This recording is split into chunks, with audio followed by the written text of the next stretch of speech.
According to my 13-year-old niece, this movie eats. If you grew up in the early 2000s like me, you would know that the original Pet Sematary is one of the most traumatic movies you'll ever watch.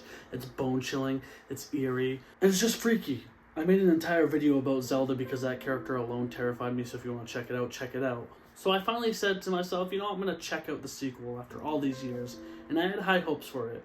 Don't get me wrong, as a kid I saw snippets of it, but I didn't remember any of it. I mean, Mary Lambert, who directed the first one, came back, so I was like, maybe this is a secondary passion project. Maybe she'll hit this one out of the park. And though this movie does have some plot holes, like grave holes, they took a wild turn with this one. Like, this movie kind of goes crazy. What up, y'all? Welcome back to Phantom of the Indie Review. I'm your host, Dead is Better Dill. Is 1990s Edward Furlong the saving grace to hold this movie together, or is it just another disastrous sequel in the cog of horror? We're on the cusp of 4,000 subscribers by Halloween Eve, so if you want to come hang out, dig up your favorite cat, and don't go down that damn road, come hang out.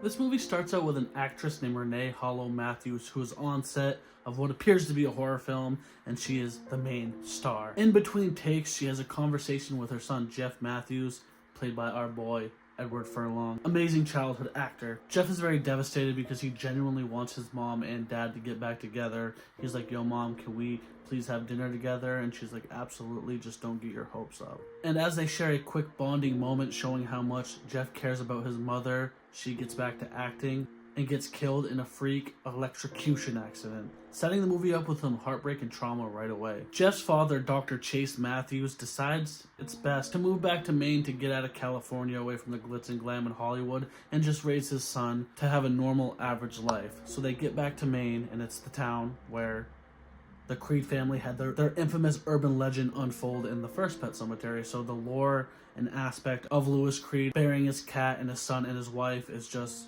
haunts the town. And right out of the gates at the funeral of Jeff's mother, we meet probably one of the most impactful characters of the film, Sheriff Gus Gilbert, played by Clancy Brown himself. He kind of reminded me of Fred Gwynne's character Judd from the first one, just tall, has that Maine accent, very similar. Like, I don't know if that was coincidental. It's obviously not a prequel, it's not supposed to be a relation to him. And I feel like there kind of are some red flags with Jeff Matthews, the young boy, because as he goes to school and he gets picked on and bullied and kind of goes through trials throughout this movie, like, it reads off like he's sad at first, but then I feel like as it unfolds, you realize that, I don't know, he's very emotionless. Other than his love for his mom, he seems to be like unfazed by anything, and as you see, there are some crazy scenes that happen to him until it builds up, and you're like, this kid is just weird. And it kind of pulls you out of the care, because even though the two main characters, Jeff and his friend Drew was the more likable one, even though he was introduced and shown as a secondary character. But Jeff just had this weird vibe to him. Jeff gets a cute little pet kitty and brings him to school one day when the bullies decide to just take him. This movie has that quintessential 90s bully vibe where they're just douchebags for no reason. They're like, oh, hey bro, your mom's dead, you're a fucking loser. And they're just bullying him for no apparent reason other than the fact that he's a new kid in town. Typical, right? And though the character Drew is introduced as being a part of the pact of the bullies, you can see right out the gate he's more hesitant. He probably just submits to the bullies because he's insecure about himself. Drew is the stepson to the sheriff Gus. Gus having a prior relationship with Jeff's mom, so there's that weird contrast that he keeps making weird comments to the sheriff. He's like, yo, I dated your mom back in high school, bro. And Jeff's like, okay, like she's dead, like, fuck it. And the movie starts to pick up pace after setting introduction and character work, which I do like about this movie. You could say this movie starts out slow, but it does pace you with the characters, learning about Jeff and his past with his mother, Drew, his mother, and the sheriff. And most importantly, Drew's pet dog, Zowie, who we get glimpses of being kind of, not a bad dog, but not a well-behaved dog. So Gus kind of snaps one night and kills the dog. One part I do kind of like about this movie is that it doesn't kind of hit you with like the lore of the Pet Sematary. It's like, it assumes you saw the first one. It's not like trying to rehash old things. It's more like, hey, we're going to give you like tidbits and little homages to what the Pet Sematary is, but we're not going to walk you hand in hand through it. And that kind of made the movie move quicker. Jeff and Drew take Zowie to the Pet Sematary, where the next day he comes back to life, evil and vicious. This movie kind of ramps up insanely. Like, I feel like it starts off first with the eerie and nostalgic cinematography and the pacing of the characters. It sets up to be quite a fun movie. But then I feel like, I don't know if in writing they just lost their motivation, but all of a sudden it kind of ramps up into some insanity. Specifically on Halloween night when they're out by the old pet cemetery telling ghost stories around a campfire. And I don't know if this is considered canon, I assume it is. They pretty much tell a little snippet about Ellie Creed from the first movie and how she went insane and killed her grandparents, and the only thing she could say was pet cemetery. And I felt like that was a cool addition because to this day I really wondered about that character Ellie. And I feel like, I mean, Stephen King did it with The Shining, and he also branched off with that character Holly from Mr. Mercedes. I always thought he should make his own novel about Ellie Creed. I feel like that would be fascinating. But Gus is pissed. Like, he just shows more and more how much of a typical, like, douchebag he is. He has weird psychopathic tendencies. Like, he has these weird pet rabbits that he kind of has a fetish for. He, like, pets them vigorously. He just walks around the town like his shit don't stink, and boy does it after having those Maine corn on the cobs. They're bad. Gus comes home on Halloween night to grab a pack of smokes and finds out that Drew's not home. He grounded him. He's like, dude, you got to get your kid on the leash, bitch. He says that to his wife. And he goes to the pet cemetery and hunts him down.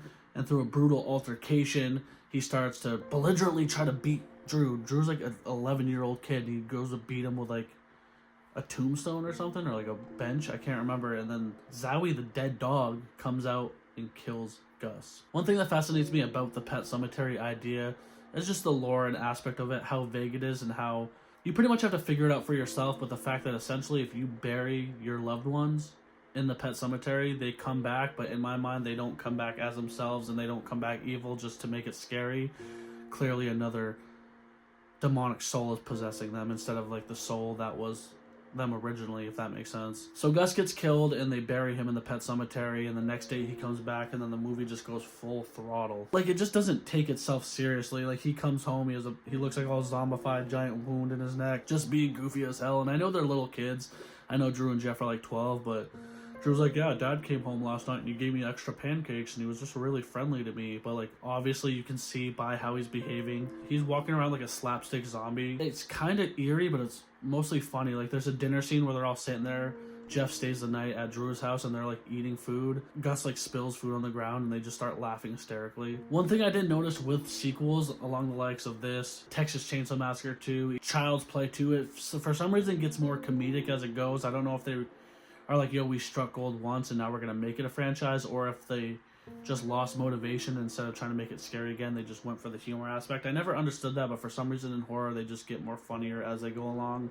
This movie's no exception. And throughout the movie it just gets insane, from the bully constantly taunting Jeff like out of nowhere. Like, there'll be important plots about Gus being a zombie, about them talking about being best friends, and all of a sudden the bully just always comes out of nowhere and starts shit. And the bully gets probably one of the most brutal kill scenes I've seen in a movie. It's not that graphic, but when you imagine it, it is. And that's one thing I do like about this movie. What it lacks in eeriness and dread from the first one, I feel like it does make up in some pretty severe and brutal moments. There's some good practical effects, there's some good kills, there's some good yuck factors to it. And the whole time Jeff's father is the town veterinarian, and he's trying to figure out what's going on with the dog Zowie, and realizes that the dog is dead but alive. So he does some test work and ends up learning about the lore of the pet cemetery, and it just unfolds into this huge moment where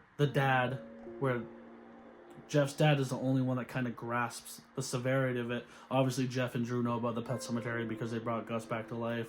And obviously the locals are familiar with the lore. But the dad is more like the hero. He kind of takes the Lewis Creed aspect, and he's like, I'm going to fucking put an end to this shit. Then we get to a point where Gus is kind of essentially resurrecting an army of dead people, which is kind of cool.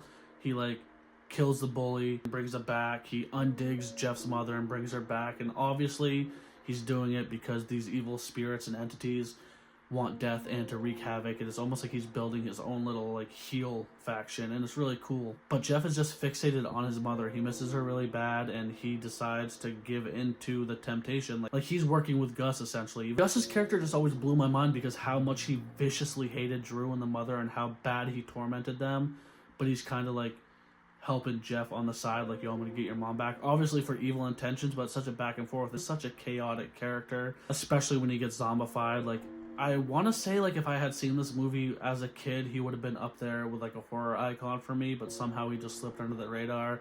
But he's a really interesting character. I really liked him. And then as the movie unfolds, Jeff gets his mother buried in the pet cemetery, and she comes back. As the movie starts to progress and violence and scary stuff happens, it kind of builds up to a final climax at Jeff's home where they're up in the attic. The corpse of his mother brutally kills his stepmom. And then we get hit with a scene up in the attic where the bully comes back, and I feel like it was genuinely a creepy looking scene in my opinion. Not quite up there with Zelda, but to compare like villains in movies, like he really disturbed me. And I feel like this movie had a good, kind of intense, epic fight scene at the end. I know horror movies for some reason always end in fight scenes, but it's conflicting for Jeff because as much as he loves his mom and he brought her back, he saw the damage she was doing to the house and to his father, and he had to kind of pick between her when she's standing in the attic as it's on fire begging him to stay, but in like a demonic creepy way. That sent chills down my spine too.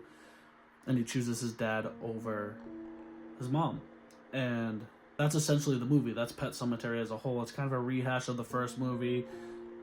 Deals with grief, tragedy, what would you do if your loved one died, and the repercussions of burying them and bringing them back to life. But this one was a little bit more comedic, unhinged, like kind of all over the place. Like I respect Mary Lambert for wanting to do the sequel of this, but I just don't know. The guy who wrote the script, Richard Cutton, he kind of needs to work on his script game, because I felt like this movie knew what it wanted to do but just didn't execute it thoroughly.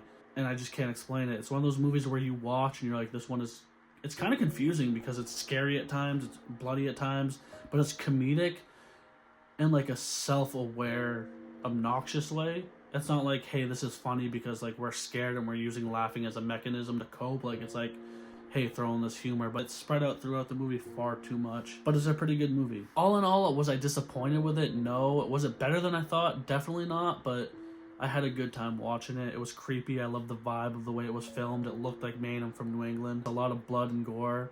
And it was just a fascinating watch. It was just a fun watch to watch around this time.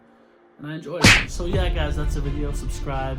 Give me a thumber. Hit that ding-a-ling button harassing you, telling you, hey, it's me, I'm here. And I'm going to say it one time for the one time and two time for the pose. Give me a hell yeah for horror. If Gus finds out I let you go, I will drink his blood.